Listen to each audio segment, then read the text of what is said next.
আমরা যারা বিদেশে থাকি বাঁধাকপি ভাজি করলে সেই দেশি টেস্টটা আসে না এবং অনেক সময় ভর্তা হয়ে যায়। আপনাদের কাদের কাদের এমনটি হয়েছে?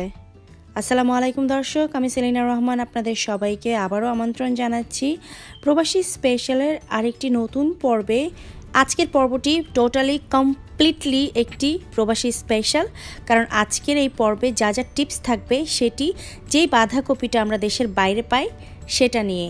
চলুন তাহলে দেখে নেই এই বাঁধাকপি ভাজি আমি কিভাবে করলাম। আমি পুরো মিডিয়াম সাইজের একটি বাঁধাকপি নিয়েছি,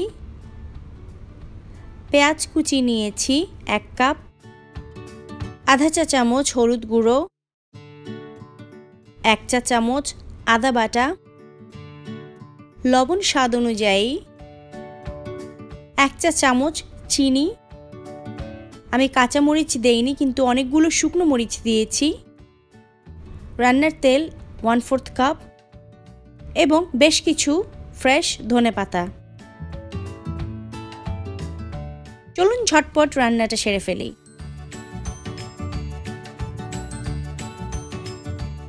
দেশের বাইরে এই বাঁধাকপিগুলোর ভিতরে বাংলাদেশের মতো পোকা বা পচা পাওয়াটা খুবই রেয়ার কাহিনী। তো সেক্ষেত্রে আমি এটাকে ওপর থেকে ময়লা পাতাটা ফেলে দিয়ে আস্তই ধুয়ে নিয়েছি।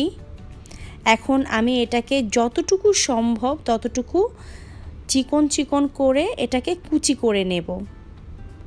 একদম আমার মতোই আপনাদের কুচি হতে হবে, বা আমার থেকে বেশি কুচি করতে পারবেন না বা এর থেকে মোটা হলে হবে না এমন কোনো কিছু নেই। আপনারা যেভাবে পারেন সেভাবেই কুচি করবেন, কারণ এটা ভাজি করার পরে এমনিতেও নেতিয়ে যাবে। So it's really doesn't matter. যেহেতু আমি আস্তটাই ধুয়ে নিয়েছি তাই আর আমি এটাকে কুচি করার পরে ধুচ্ছি না, এতে করে বেশি পানি উঠে যাবে। প্রথম দিকে চুলাটাকে হাই হিটে অন করে দেবেন এবং লবণ দিয়ে দিবেন। এটাকে আমি এখন এভাবে সেদ্ধ করব 5 মিনিটের মতো, এবং 5 মিনিট পরে ঢাকনা খুলে এটাকে উল্টে পাল্টে দিতে হবে, কারণ নিচের দিকটা এখন সেদ্ধ হয়ে গেছে এবং নরম হয়ে এসছে। আর ওপরের দিকে যে কাঁচা কাঁচা বাঁধাকপিগুলো রয়েছে সেগুলোকে এখন আমি উল্টে নিচের দিকে দিয়ে দিব।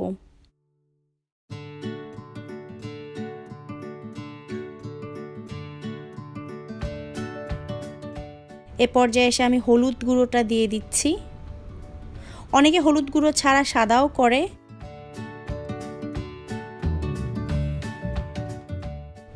আপনারা সাদা করতে চাইলে হলুদ গুঁড়ো না দিলেও পারেন, তবে আমার কাছে একটু হলুদ দিলে দেখতে ভালো লাগে, সেজন্য আমি হলুদ দিয়েছি। এখন আমি এটাকে আবারও ঢেকে দিচ্ছি এবং প্রায় 15 মিনিট পরে এটাকে আবারও উল্টে দিব। চুলার আঁচটা কিন্তু এ পর্যায়ে মিডিয়ামে চলে আসছে এবং এই প্রসেসিংটা আপনারা রিপিট করতে থাকবেন যতক্ষণ না পর্যন্ত এটা খুব ভালো করে একদম সবগুলো নরম হয়ে যায়। এ পর্যায়ে এসে আমি আদাটা দিচ্ছি, এবং আদা বাটাটা আমি এ পর্যায়ে দিচ্ছি এই কারণে, প্রথম দিকে দিলে সেটা একটা বাঁধাকপির দলা পাকিয়ে সেখানে আটকে যেত। তো পুরোটা সেদ্ধ হওয়ার পরে আমি দাঁতে পুরো বাঁধাকপিগুলোর মধ্যে এই ফ্লেভারটা মিশে যাবে।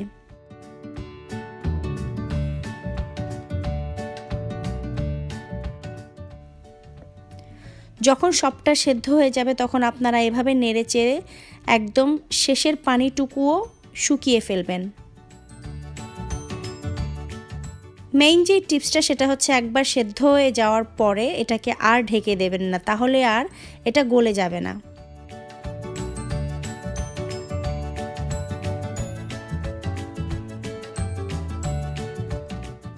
আরেকটা প্যানে আমি এখন তেলটা দিয়ে দিচ্ছি এবং তেলে শুকনো মরিচের ফোড়নটা দিয়ে দিচ্ছি। প্রথমে শুকনো মরিচটা আগে ভেজে না নিলে তাহলে পেঁয়াজ আগে দিলে শুকনো মরিচের রঙটা আর বদলাবে না, সেজন্য শুকনো মরিচটা আগে দেয়া জরুরি। তবে খেয়াল রাখবেন চুলার আঁচ যেন একদম কমানো থাকে, আদারওয়াইজ মরিচগুলো কিন্তু কালো হয়ে পুড়ে যাবে, কিন্তু ভেতরে ভাজা হবে না। কম আঁচে মরিচগুলো ভেজে এর মধ্যে পেঁয়াজটা দিয়ে দিলাম এবং পেঁয়াজগুলোকে হালকা বাদামি করে ভেজে নেব। পেঁয়াজগুলো ভাজা হয়ে গেলে এর মধ্যে আমি এখন বাঁধাকপিটা দিয়ে দিচ্ছি।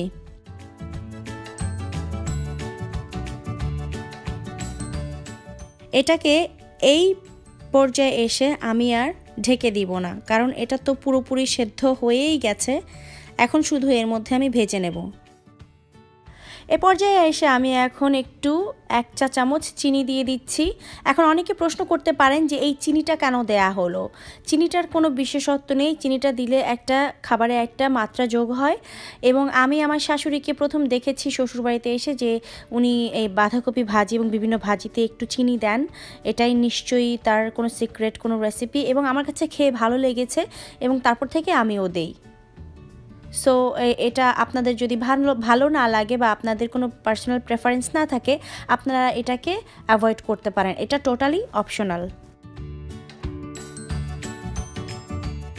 পুরোটা ভাজা হয়ে গেলে ধনেপাতা দিয়ে চুলা থেকে নামিয়ে গরম গরম পরিবেশন করুন ভাতের সাথে অথবা রুটির সাথে মজাদার বাঁধাকপি ভাজি।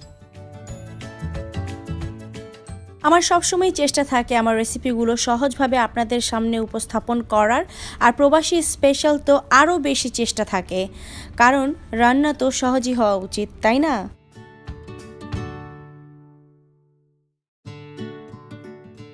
খুব অল্প সময়ে অল্প ইনগ্রিডিয়েন্টসে আপনারা এই ভাজিটা করতে পারেন। এটা প্রতিদিনের সকালের নাস্তায়ও আপনারা রুটির সাথে খেতে পারেন। আমার এই রেসিপি যদি আপনাদের কাছে নতুন লেগে থাকে, যদি নতুন কিছু শিখে থাকেন, তাহলে অবশ্যই আমার চ্যানেল সাবস্ক্রাইব করুন এবং যত বেশি শেয়ার করবেন তত বেশি আমার উপকার হবে। আবারও হাজির হব নতুন কোনো রান্নার রেসিপি নিয়ে। সেই পর্যন্ত আপনারা সবাই ভালো থাকবেন, সুস্থ থাকবেন এবং আমার জন্য দোয়া করবেন। আল্লাহ হাফেজ।